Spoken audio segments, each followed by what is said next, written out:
ఒక junior assistant జీతం ఎంత వస్తుందో ఈ 2 బర్రెలను మేపుకుంటే ఆ బర్రెని తీస్తుంది ఆయన 20,000 గగుల్స్ కొనుక్కుంటా 25,000 షర్ట్ వేసుకుంటా పెట్టుకున్న తర్వాత మాత్రమే తెలిసేటువంటి విషయాలు ఇవన్నీ. రైతు సోదరులకు పాడి ప్రేమికులకు నమస్తే. ఈరోజు మనతో ఉన్నారు వంశీ గారు. గత 8 సంవత్సరాల నుంచి డైరీ రంగంలో ఉన్నారు. ఈ 8 సంవత్సరాలల్లో తన అనుభవం ఏంటిది అసలు? అన్న నమస్తే. నమస్తే అన్న. ఎవరి నోట విన్నా గానీ డైరీ పెట్టుకోవాలి, డైరీలలో లక్షల లాభం వస్తుంది, ఇదే మాట.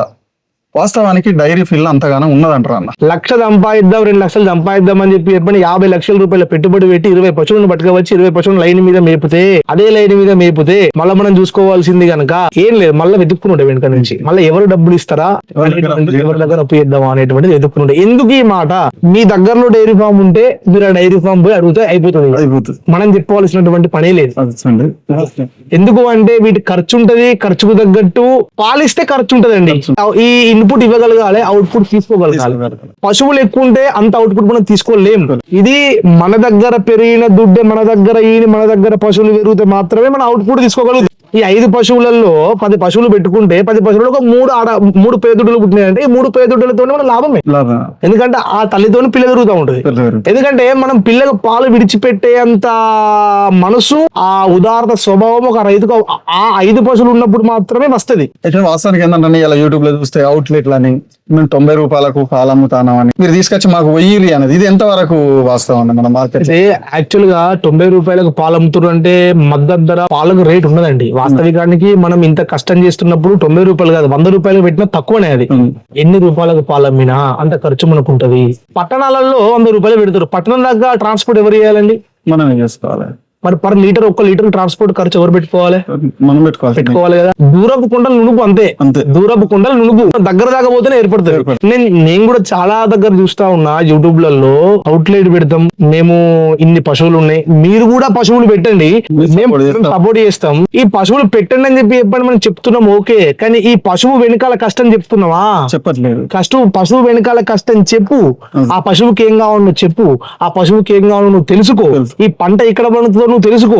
ఒకనొక సమయంలో నీ దగ్గర అంటే నీకు ఒక ఓనర్ కి ఆరోగ్యం మంచి లేనప్పుడు లేబర్ కి ఏం తెలుస్తుంది? ఇక్కడ ఏముంటాయి, చుట్టుపక్కల పరిసర ప్రాంతాలు ఏముంటాయి, ఆయనకి ఏం తెలుస్తుంది? ఏం తెలియదు. బట్ ఏం తెచ్చుకుంటాడు? ఏం తెచ్చుకోలేదు. ఇప్పుడు వరిగడ్డి దగ్గర సడన్ వరద వచ్చింది, వరిగడ్డి కొట్టుకపోయింది, లేదంటే సడన్ టైంలో వర్షం పడి వరిగడ్డి మొత్తం పెండ అయింది. నీకు అర్జెంట్ సోర్స్ కావాలి, నువ్వు ఎక్కడి నుంచి ఏం తెప్పియాలని తెలిసి ఉండాలి కదా. సోర్స్ తెలిసి ఉండాలి. అది తెలిసి ఉండాలి. ఆ పశువు తింటదా తినదా అనేటువంటి కూడా తెలిసి ఉండాలి కదా. తింటదా తినకుండా అది కూడా తెలియకుండా పథకం వచ్చి వేసినప్పుడు అది తినకపోతే టెన్షన్ పడదు, తినలేదంటావు. తెలుసుకునే లోపల పశువు ఖరాబ్ అయిపోతుంది. ఫస్ట్ డైరీ పెట్టుకునేటువంటి యువ రైతులు అందరు పెట్టొచ్చు. ఒక జూనియర్ అసిస్టెంట్ ఒక 2 బర్రెలు ఉంటే జూనియర్ అసిస్టెంట్ కి వచ్చినటువంటి ఒక జీతం ఎంత వస్తుందో ఈ 2 బర్రెలను మేపుకుంటే ఆ బర్రెని తీస్తుంది ఆయన. ఇస్తుంది. ఇది ఆ రకంగా దాన్ని చూసుకోగలగాలి. ఇది అంతవరకే నీకు చాలనుకో. ఈ 5 పశువులను పెట్టుకొని తన పశువులను సింగిల్ డిజిట్ నెంబర్ వరకే 9 నెంబర్ వరకే 10 దాటిందా ఖర్చు పెరిగినట్టే. అనుభవపూర్వకంగా ఇన్ని రోజులు మనం చూసి ఇందులో ఇంకేం వస్తుందో అని చెప్పి ఇన్ని రోజులు నేర్చుకుంది రూపాయి ఖర్చు లేకుండా మీకు చెప్తున్నప్పుడు ఎవరు కూడా ఇది వినరు. వీళ్ళు కూడా ఖర్చు పెట్టాలి, వీళ్ళకి అనుభవం కావాలి. అప్పుడే వల్ల ఇప్పుడు నువ్వు డైరీ ఫామ్ పెట్టాలి, నాకు రోజు నెలకు 2-3 లక్షల రూపాయలు ఆదాయం వస్తుంది. ఇప్పుడు దీనికి లక్షల వ్యూస్ ఉంటాయి. పెడతారు. అది వాస్తవం. అంటే జరిగేటి నేను కూడా కొన్ని చూస్తా ఉన్నా. నిజానికి ఒక రైతును మోసం చేయాలనుకోడు. వాస్తవం అన్నది ఎక్కడ జరగదు కూడా. ఒక రైతు ఇంకో రైతును మోసం చేయాలి, నేను లాస్ అయినట్టు ఆ రైతు కూడా లాస్ అయినా నేను చూడాలని ఏ రైతు అనుకోడు. ఈ పొలంలో ఒక విత్తనం మొలవకపోతున్నా విత్తనం ముడతలేదట అని 10 మంది రైతులు ప్రచారం చేసేటువంటి ఒక రైతు లాస్ చేయలేడండి. లక్షలు పెట్టించి ముందరికి వచ్చి తెలియక చేయక పెట్టుకోండి.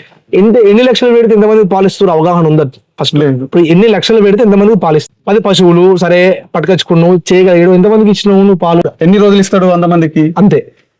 అదే కూడా క్వశ్చన్ కదా. ఒక టైమింగ్ అంతే. ఒక పీరియడ్ వరకే 100 మందికి. ఎన్ని పశువులు పెంచుకుంటా పోతావు? అట్లా పెంచుకుంటా పోవాలంటే ఎన్ని పశువులను నువ్వు పెంచుకుంటా పోతావు? పోలేరు కదా. ఎట్లా పెరుగుతారు? సంవత్సరాంతం నువ్వు 100 లీటర్లు మెయింటైన్ చేయడానికి నీ దగ్గర ఒక 25 పశువులు ఉండాలంటే నెలకు ఒకటి కొనాలి. అది వేసుకున్నా 12 నెలలు మళ్ళీ ఇళ్ళకి ఒకటికి తగ్గినప్పుడు మళ్ళీ ఇంకో దాన్ని మనం దీనికి యాడ్ చేయాలి. అట్లా సాధ్యం కాదు పని. అసలు ఇది ఎవరి బర్రె వాళ్ళు కొనుక్కున్నప్పుడు మాత్రమే స్వచ్ఛమైన పాలు. ఎవరి పశువు వాళ్ళకు ఉన్నప్పుడు స్వచ్ఛమైన పాలు. ఎంత పెట్టుబడి పెట్టినా ఒక 50 మంది 60 మందికి మనం పాలు అందివ్వాలి బస్. అంత ఇక్కడ వరకే డైరీ ఫామ్ నడుపుడు ఒక 60 కుటుంబాల మీద ఆధారపడి మాత్రమే నడుస్తుంది అంతే. ఎన్ని కోట్ల పెట్టుబడి పెట్టి అంతే.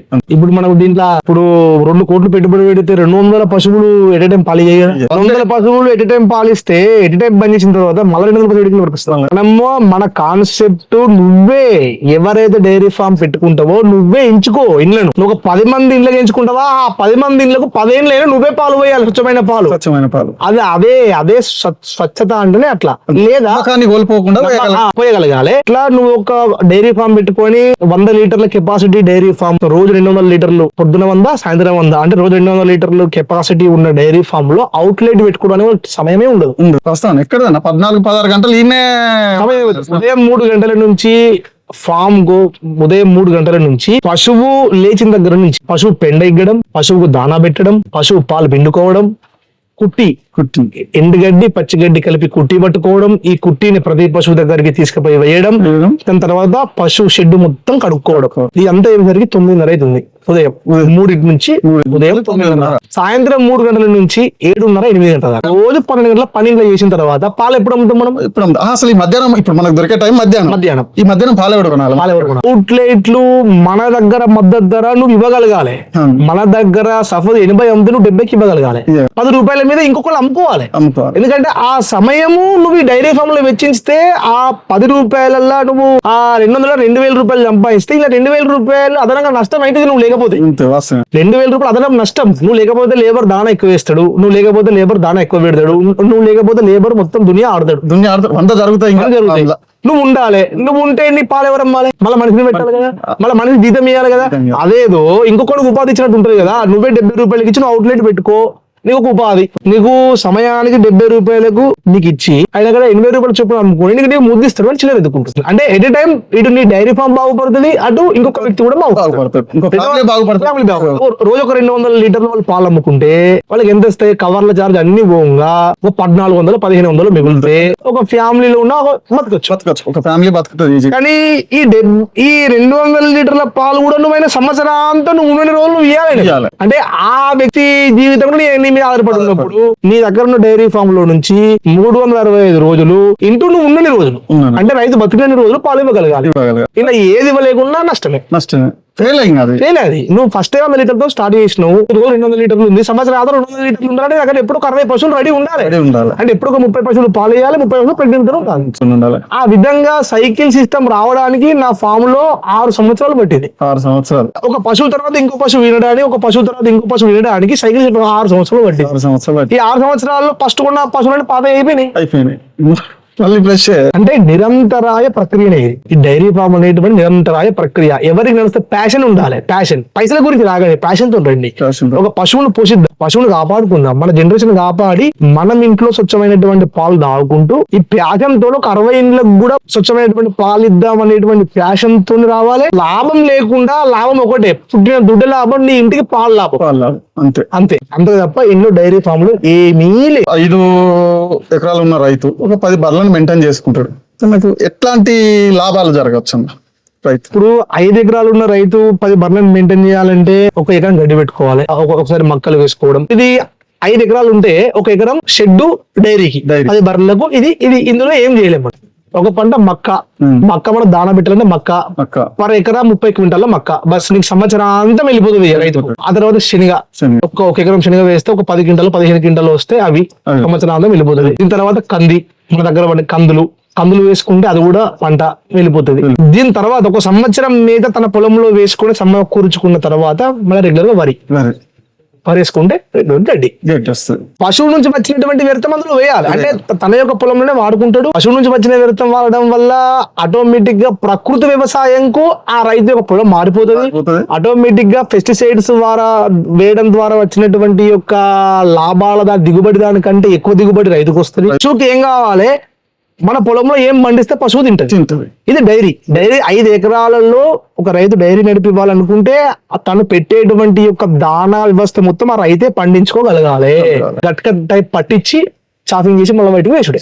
ఏది వేసినా పశువుకి ఎంత హెల్తీ ఫుడ్ అందిస్తే అంత బలంగా పశువు ఉంటే ఎక్కువ రోజులు నీ దగ్గర పశువు బతకగలుగుతుంది, ఎక్కువ పిల్లలు నీ దగ్గర ఇవ్వగలుగుతుంది. ఎక్కువ నీ దగ్గర ఉన్న పశువును ఆరోగ్యంగా చూసుకుంటే ఫస్ట్ మన దృష్టి 10 సంవత్సరాలు దుడ్డలే. అది డైరీ ఫార్మ్, అది ఒక రకమైనటువంటి యొక్క సక్సెస్. 50 లక్షలు పెట్టి 50 పశువులు పట్టుకొచ్చి పాలు పిండి మళ్ళీ 50 లక్షలు పెట్టి మళ్ళీ అంటే ఎన్ని రోజులున్నా పశువులు పట్టుకురావాలి, పశువులు పోవాలి, పట్టుకురావాలి, కొనుక్కరావాలి. ఇది కాదు, ఇది కాదు, ఇది నష్టపోయే పెట్టుకున్న తర్వాత మాత్రమే తెలిసేటువంటి విషయాలు ఇవన్నీ. దయచేసి కొత్త రైతులు ఎవరున్నా, యువ రైతులు ఎవరున్నా, మీరు ఏమి చేయాలనుకున్నా యూట్యూబ్లలో కాకుండా రియాలిటీ ఒకసారి చూడండి. ఒక్కొక్క పశువు ఎంత తింటది, మన దానికి పేరే బర్రె లెక్క తింటది.